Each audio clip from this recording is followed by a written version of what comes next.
Hi, welcome to Living in El Paso, Texas. My name is John Peña, and while we are a real estate company primarily, one thing that we also like to do every once in a while is kind of talk about the city, of course. And today is May 11th, 2023, and if you've been following the news, you know that this evening at midnight, Title 42 ends, and everybody is, very interested in what's happening in cities that are on the border with Mexico, like El Paso, and what's going to happen when that goes through. And so we are standing outside of Sacred Heart Church. This is one of the areas where a lot of the immigrants kind of come through. The border is literally, a couple of blocks this way from me. And so it's a really interesting time in El Paso and all the border cities because, as you know, Title 42 has essentially said that due to public health, immigrants really can't come into the country. If they do, they're being sent back. That is going to expire this evening at midnight, and then Title 8 is going to come back into effect, which still means that there are a number of laws and rules in place for legal immigration. And so the reason that we're making this video is because as real estate agents, quite honestly, we have a lot of people who are considering making a move to El Paso, but there's so much misinformation out there. People have this assumption that the city is like somehow being overrun by migrants, and that simply is not the case. So, we're here right now, and you can see it's a very orderly scene. Obviously, there's a lot of media here. We just drove through downtown. Everything is totally normal here, and then we're going to come back tomorrow after Title 42 has expired, and we're going to get more footage just to show you, look, El Paso and these other border cities, they're not being overrun by immigrants. That simply is not how it works. The massive amount of law enforcement in El Paso and other communities like us makes it such that migrants have to come in a relatively very orderly manner. The problem that immigration poses for us as a border city is more resources.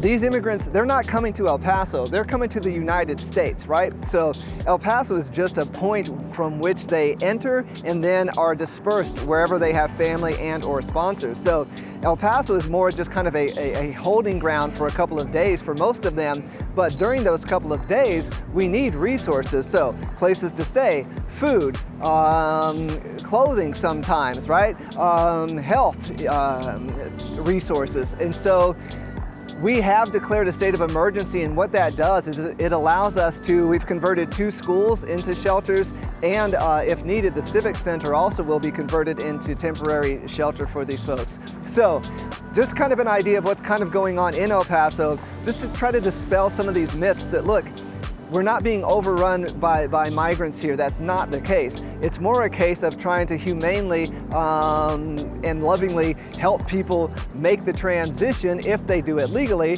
from a country where they're facing turmoil or trouble to perhaps finding a new life here in the United States. So in the next clip, we're going to switch over to Friday, to tomorrow, just so that you can see, hey, look, Title 42 expired, complete chaos has not, burned the city down, everything is still okay. So let's go ahead and jump to tomorrow.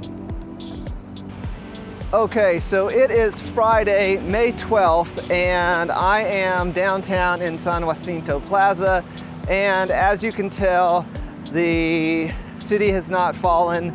The city has not been overrun by migrants, and all is well. And so I say that, with a little bit of attitude, only because I think the media tends to overhype these situations so much that it's frustrating for those of us who live in El Paso, because quite honestly, we understand that really there was never any chance that El Paso was going to be overrun by migrants. People from here who aren't from here don't understand the infrastructure and the amount of law enforcement present here. There was never any chance that